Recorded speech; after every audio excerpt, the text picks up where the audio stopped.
Hi friends, ഞാനിന്ന് നിങ്ങളുമായിട്ട് share ചെയ്യാൻ പോകുന്നത് എല്ലാ വീട്ടമ്മമാർക്കും വളരെ യൂസ്ഫുള്ളായ നല്ല അടിപൊളി ടിപ്സുകളുമായിട്ടാണ്. അപ്പോൾ വീഡിയോ സ്കിപ്പ് ചെയ്യാതെ കാണുക. അപ്പോൾ നമുക്ക് ഫസ്റ്റ് ടിപ്പിലോട്ട് കിടക്കാം. അപ്പോൾ ഞാനിതേപോലെ കുറച്ച് പേസ്റ്റ് എടുക്കുകയാണ്. അപ്പോൾ വൈറ്റ് പേസ്റ്റാണ് എടുക്കുന്നത്. അപ്പോൾ നമ്മുടെ കയ്യിലുള്ള ലൈറ്റർ, ഗ്യാസൊക്കെ കത്തിക്കുന്ന ലൈറ്റർ, അതേപോലെ തന്നെ തുരുമ്പിച്ച കത്രിക, അതൊക്കെ ക്ലീൻ ചെയ്യുന്നതിനായിട്ട് ഈ പേസ്റ്റിനകത്തോട്ട് ഒരു തുള്ളി കഞ്ഞിവെള്ളം ഒഴിച്ചു കൊടുക്കുക. അപ്പോൾ ഒരു നനവിന് വേണ്ടിയിട്ട് ഒരു തുള്ളി കഞ്ഞിവെള്ളവും കൂടെ ഒഴിച്ചു കൊടുത്തതിന് ശേഷം ഞാൻ ആ ലൈറ്ററിനകത്തോട്ട് നല്ലോണം ഒന്ന് തേച്ച് കൊടുക്കുകയാണ് ചെയ്യുന്നത്. അപ്പോൾ നമ്മുടെ കയ്യിൽ എത്ര നാളുകൊണ്ട് തുരുമ്പിച്ച ലൈറ്റർ, അതേപോലെ കത്രിക, കത്തി, സ്റ്റീൽ പാത്രം, നൈൽ കട്ടർ, എന്ത് സാധനം വേണേലും, അതേപോലെ തന്നെ തേപ്പ് പെട്ടി, അപ്പോൾ ഇതൊന്നും നമ്മൾ ക്ലീൻ ചെയ്യാറില്ല.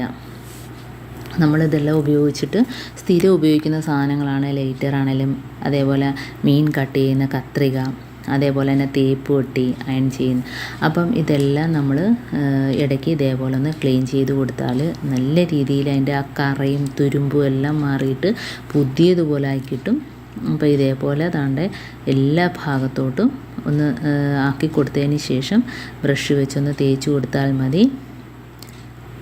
എന്നിട്ട് നമുക്ക് ചെയ്യേണ്ടതെന്ന് വെച്ചാൽ കഞ്ഞിവെള്ളത്തിൽ ഒരു ടിഷ്യൂ പേപ്പർ മുക്കിയിട്ട് തന്നെ നമുക്ക് തുടച്ചെടുക്കാവുന്നതാണ്. ഇപ്പോൾ ടിഷ്യൂ പേപ്പർ ഇല്ല എങ്കിൽ നമ്മുടെ കയ്യിൽ കോട്ടൺ തുണി ഉണ്ടെങ്കിൽ അത് വെച്ച് വേണമെങ്കിലും ഇതേപോലെ തുടച്ചെടുക്കാവുന്നതാണ്. ഇപ്പം നല്ലൊരു ക്ലീനിങ് ഏജൻറ്റ് തന്നെയാണിത്.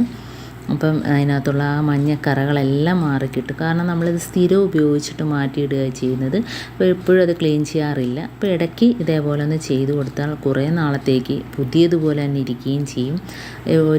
അങ്ങനെ തുരുമ്പ് പെട്ടെന്ന് കയറിപ്പിടിക്കത്തുമില്ല. അപ്പോൾ ആ ഭാഗം നനയാതെ സൂക്ഷിക്കുക. ലൈറ്ററിൻ്റെ മുകൾ ഭാഗം നനയാതെ നമുക്ക് തുടച്ചെടുക്കാവുന്നതാണ്. അപ്പോൾ അതുകൊണ്ട് നല്ല രീതിയിൽ പുതിയതുപോലെ ആക്കിയിട്ടിട്ടുണ്ട്. അപ്പോൾ ഉടനെയൊന്നും ഇത് നമ്മൾ ഇങ്ങനെ ക്ലീൻ ചെയ്തില്ലെങ്കിലും തുരുമ്പിച്ചൊന്നും പോകത്തില്ല.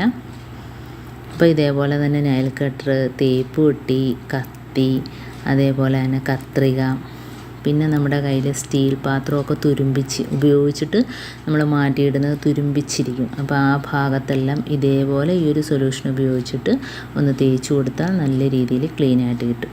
ഞാൻ അടുത്ത ടിപ്പെന്ന് പറഞ്ഞാൽ കുറച്ച് വെള്ളത്തിനകത്തോട്ട് ഞാൻ ലൈസോൾ ഒഴിച്ചു കൊടുക്കുകയാണ്.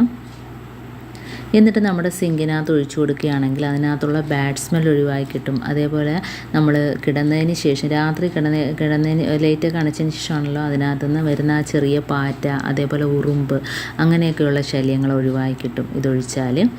അടുത്ത ടിപ്പിലോട്ട് കിടക്കാം. ഇനി നമ്മൾ കംഫർട്ട് കഞ്ഞിവെള്ളത്തിനകത്തോട്ട് ഒഴിക്കുകയാണ് ചെയ്യുന്നത്. അപ്പം നമുക്ക് ആവശ്യത്തിനനുസരിച്ച് ചെയ്താൽ മാത്രം മതി. ഇതിപ്പം ഞാൻ കംഫർട്ട് കഞ്ഞിവെള്ളത്തിനകത്ത് ഒഴിച്ചിട്ടുണ്ട്. അപ്പം നമുക്കത് ഒരുപാട് കഞ്ഞിവെള്ളമായിപ്പോയി. അപ്പോൾ ഞാനത് ആ കംഫർട്ട് ഉണ്ടോ ആ മുകളിൽ തന്നെ കിടപ്പുണ്ട്. അതിപ്പോൾ അത്രയും ഭാഗം ഞാൻ ഒരു ഗ്ലാസ്സിനകത്തോട്ട് മാറ്റിയിട്ടുണ്ട്. അപ്പോൾ അത്രയും നമുക്ക് ആവശ്യമുള്ളൂ. എന്നാലും ഞാനൊരു സ്വല്പം കംഫർട്ടും കൂടെ ഒഴിക്കുകയാണ്. കാരണം ഒരു ഷർട്ട് മാത്രമാണ് ഞാനിത് ചെയ്ത് കാണിക്കുന്നത്. അപ്പം ഉണ്ടോ ഒരു 4-5 ടേബിൾ സ്പൂൺ അളവിൽ കഞ്ഞിവെള്ളവും അതിനകത്ത് 1 ടേബിൾ സ്പൂൺ അളവിൽ കംഫർട്ടും മാത്രം മതി.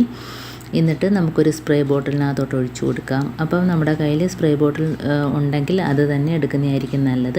അതല്ല എങ്കിൽ നമ്മുടെ കയ്യിൽ കുറച്ച് എടുത്തിട്ടൊന്ന് തളിച്ചു കൊടുത്താൽ മതി. അപ്പോൾ നല്ല ചുളിവുള്ള ഒരു കോട്ടൺ ഷർട്ടാണ് എടുത്തിരിക്കുന്നത്. അത് ഞാൻ ബ്ലൂ കളറാണ് എടുത്തിരിക്കുന്നത്. കാരണം നല്ല രീതിയിൽ നമുക്കതിനകത്തുള്ള ചുളിവുകൾ അറിയാൻ പറ്റുന്നുണ്ട്. അതുകൊണ്ടാണ് ഞാൻ ഈ കളർ എടുത്തത്. എന്നിട്ട് എല്ലാ ഭാഗത്തും ഒന്ന് സ്പ്രേ ചെയ്ത് കൊടുക്കുക. അപ്പോൾ നമ്മൾ തുണി കഴുകുമ്പോഴത്തേന് സ്റ്റിഫ് മുക്കാനോ കഞ്ഞിവെള്ളം മുക്കാനൊക്കെ മറന്നു പോയിട്ടുണ്ടെങ്കിൽ തന്നെയും ഇതേപോലെ ചെയ്താൽ മതി.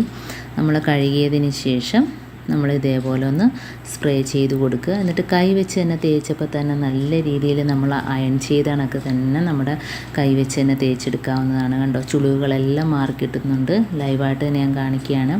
അപ്പോൾ ഞാൻ ബട്ടൺസൊന്നും ഇട്ടിട്ടില്ല. ആ ഷർട്ടിൻ്റെ ബട്ടൺസ് ഇടാതെ തന്നെ നമുക്ക് നല്ല രീതിയിൽ ഞാൻ നമ്മുടെ ചുളിവുകൾ മാറുന്നതായിട്ട് കാണിച്ചു തരാം.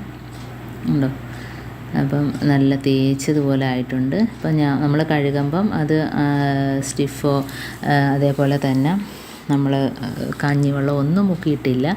ഇതിപ്പോൾ അതിന് ശേഷം ഞാൻ ഉണക്കിയതിന് ശേഷമാണ് സ്പ്രേ ചെയ്തിട്ട് ഇതേപോലെ കാണിക്കുന്നത്. ഇനി നമ്മൾ ഇത് അതേപോലെ തന്നെ മടക്കിക്കൊണ്ട് വയ്ക്കരുത് അലമാരയിലൊന്നും. നമ്മളിത് ഹാങ്കറിനകത്തോട്ടിടുക. അപ്പം ഹാങ്കറിനകത്തോട്ടിടുമ്പോൾ ആ ചുളുകളെല്ലാം നമ്മൾ സ്പ്രേ ചെയ്തതെല്ലാം ഉണങ്ങിക്കിട്ടും. എന്നിട്ട് താണ്ട ഞാനിപ്പോൾ ബട്ടൺസ് ഇട്ട് കാണിച്ചു തരാം. അപ്പോൾ നല്ല രീതിയിൽ തന്നെ പുതിയതുപോലെ ഷർട്ട് കണ്ടോ, ചുളുകളെല്ലാം മാറിയിട്ട് പുതിയതുപോലെ ആക്കിയിട്ടിട്ടുണ്ട്. അപ്പോൾ ഇതുപോലെ ചെയ്യാത്തവരൊക്കെ ഒന്ന് ചെയ്ത് നോക്കുക. അപ്പോൾ കണ്ടോ, നല്ലോണം കൈവച്ച് തേച്ച് കൊടുത്തപ്പോൾ തന്നെ അയൺ ചെയ്യാതെ തന്നെ, അതേപോലെ തന്നെ സ്റ്റിഫ് മുക്കാതെ തന്നെ നമുക്ക് ഈ രീതിയിൽ എളുപ്പത്തിൽ ചെയ്തെടുക്കാൻ പറ്റും. ഇപ്പോൾ വൈറ്റ് ഷർട്ടൊക്കെ ആണെങ്കിൽ നമുക്ക് പുറത്തോട്ടൊക്കെ പോകണമെങ്കിൽ ഒന്ന് അയൺ ചെയ്തിടുക. ചുളികളൊക്കെ ഉണ്ടെങ്കിൽ മാറിക്കിട്ടും. അയൺ ചെയ്യാൻ ആവശ്യമുള്ളവർക്ക് അങ്ങനെ ചെയ്തെടുക്കാം. അതേപോലെ തന്നെ ഇനി അടുത്ത ടിപ്പ് എന്ന് പറഞ്ഞാൽ നമ്മൾ കഞ്ഞിവെള്ളത്തിനകത്തോട്ട് കുറച്ച് ലൈസോൾ ഒഴിച്ചതിന് ശേഷം ഒരു കുപ്പിക്കകത്ത് ഒഴിച്ചു കൊടുക്കുക. എന്നിട്ട് നമ്മൾ കിച്ചൺ സ്ലാബ് അതേപോലെ തന്നെ ഗ്യാസ് സ്റ്റോപ്പ് ഭാഗത്തെല്ലാം ഇതൊന്ന് തളിച്ചു കൊടുത്തിട്ട് ഒന്ന് തുടച്ചു കൊടുക്കുക. അപ്പം അവിടെ വരുന്ന ആ ചെറിയ പ്രാണികൾ, പാറ്റ, ഉറുമ്പ്, പല്ലി, ഇപ്പോൾ ഈ ഒരു സ്മെല്ലടിച്ചിട്ട് ആ ഭാഗത്തോട്ടൊന്നും വരത്തില്ല. അപ്പോൾ ഇതേപോലെ കിച്ചണിലായിരിക്കും കൂടുതലും ഉറുമ്പിൻ്റെയും പാറ്റയുടെയൊക്കെ ശല്യം. അപ്പോൾ ഇതേപോലെ എല്ലാ ഭാഗത്തും ഒന്ന് ആക്കി കൊടുത്തതിന് ശേഷം ഒന്ന് ഒരു കോട്ടൺ തുണി വെച്ചൊന്ന് തുടച്ചു കൊടുത്താൽ മതി. അതേപോലെ നമ്മുടെ ഗ്യാസ് സ്റ്റോപ്പിൻ്റെ മുകളിലും ഉറുമ്പിൻ്റെയൊക്കെ ശല്യം ഉണ്ടെങ്കിൽ മാറിക്കിട്ടും. അവിടെയും ഇതേപോലെ ഒന്ന് തളിച്ചതിന് ശേഷം ഒന്ന് തുടച്ചു കൊടുക്കുക. അപ്പോൾ എൻ്റെ ഇന്നത്തെ ഈ ടിപ്സുകളെല്ലാം നിങ്ങൾക്ക് യൂസ്ഫുള്ളായിട്ട് തോന്നിയിട്ടുണ്ടെങ്കിൽ ഒന്ന് ലൈക്ക് ചെയ്യാനും കമൻറ്റ് ചെയ്യാനും സബ്സ്ക്രൈബ് ചെയ്യാനും മറക്കരുത്. അതേപോലെ തന്നെ ബെല്ലൈക്കൻ എനേബിൾ ചെയ്യാനും മറക്കരുത്. എന്നാൽ മാത്രമേ ഞാനിടുന്ന ഓരോ വീഡിയോസും നിങ്ങളുടെ മുമ്പിൽ നോട്ടിഫിക്കേഷനായി എത്തുകയുള്ളൂ. അപ്പം ഇനിയും നല്ല നല്ല ടിപ്സുകളുമായിട്ട് വീണ്ടും കാണാം. അതുവരേക്കും താങ്ക്സ് ഫോർ വാച്ചിങ്.